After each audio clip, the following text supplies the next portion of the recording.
இதற்கிடையே நம்மோடு அரசியல் விமர்சகர் திரு ரவீந்திரன் துரைசாமி இணைந்திருக்கிறார்.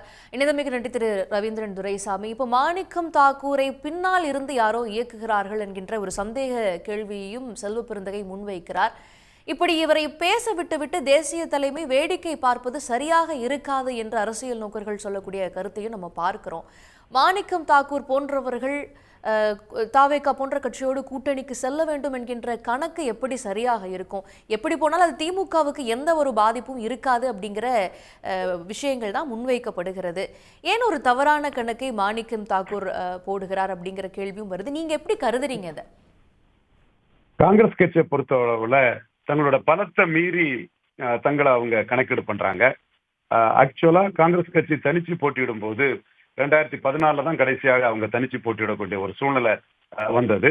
2009ஆம் ஆண்டு திமுக கூட்டணியில 8 மக்களவை இடங்கள் பெற்றவங்க 14ஆம் ஆண்டு தனிச்சு போட்டிட்டாங்க. தனிச்சு போட்டியிடும் போது அவங்களுக்கு நேர்ந்த கதி என்னவென்றால், கன்னியாகுமரி மக்களவை தொகுதியில் மட்டும் ஹெச் வசந்தகுமார்ங்கிற ஒரு ஸ்ட்ராங் கேண்டிடேட் நின்று டெபாசிட் எடுத்தார். மற்றபடி மாணிக் தாகூர் அங்க அந்த சூழ்நிலை அந்த காலகட்டத்தில் எடுத்தது ஒரு 4 விழுக்காடு வாக்குகள் தான். ஜோதிமணி கரூர்ல எடுத்தது 3 விழுக்காடு வாக்குகள் தான். காங்கிரஸ் கட்சி மக்களவை தேர்தலிலே அதிகபட்சமாக கடைசியாக எடுத்தது தனித்து 4.3 விழுக்காடு வாக்குகள் தான். இந்த 4.3 விழுக்காடு வாக்குகள் எடுத்த பிறகு ஒரு சில மக்களவை வேட்பாளர்களோடு ஜி.கே. வாசன் தமாக என்று தொடங்கி அவரும் வெளியே சென்று விட்டார். இப்பொழுது நடப்பது சட்டமன்ற தேர்தல். மக்களவை தேர்தலில் உள்ள ரெலவன்ஸ் கூட சட்டமன்ற தேர்தலில் காங்கிரஸுக்கு கிடையாது.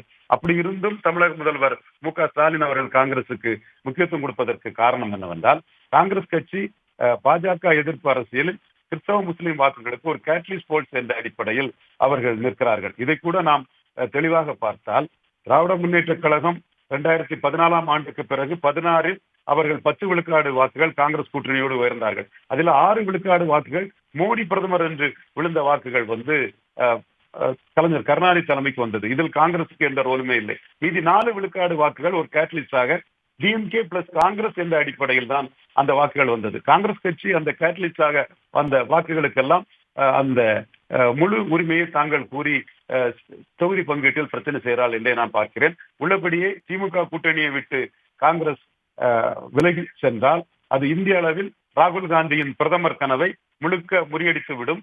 அது இந்தியா கூட்டணிக்கும் இந்திய அளவில் பெரிய பின்னடைவை கொடுக்கும். தமிழகத்திலும் சட்டமன்ற தேர்தலில் காங்கிரஸ் ஒரு சட்டமன்ற உறுப்பினர் கூட வெற்றி பெறுவாரா என்ற நிலைதான் ஏற்படும். குறிப்பாக தாவேகா கூட்டணி என்பது தாவேகாவுடன் எதுவும் பேசாமல் திமுக கூட்டணியை விட்டு வெளியேறி போனால் அது பிறகு விஜய் சொல்வதைத்தான் இவர்கள் கேட்க வேண்டிய சூழ்நிலை இருக்கும். விஜய் அவர்கள் இதுவரை பலம் நிரூபிக்காதவர் என்ற அடிப்படையில் அவரோட ஓட் டிரான்ஸ்பரிங் கெப்பாசிட்டி, தன் கையில் வராத வாக்குகளை காங்கிரசுக்கு எப்படி அவர் டிரான்ஸ்பர் பண்ண முடியும் என்பது மிகப்பெரிய கேள்விக்குறியான ஒன்றுதான். மேலும் விஜய் கிடைக்கக்கூடிய சிம்பலும் அவர் கட்சி 634 தொகுதியில் நின்றால் விசில் சின்னத்தில் நிற்கலாம். காங்கிரஸ் கை சின்னத்தில் நிற்கக்கூடிய தொகுதிகளில் விசிலும் போட்டி போடும் என்ற அடிப்படையில் தான் அவருக்கு ஒரு ரெஜிஸ்டர்ட் பார்ட்டி சிம்பல் தான் அவருக்கு இருக்கிறது.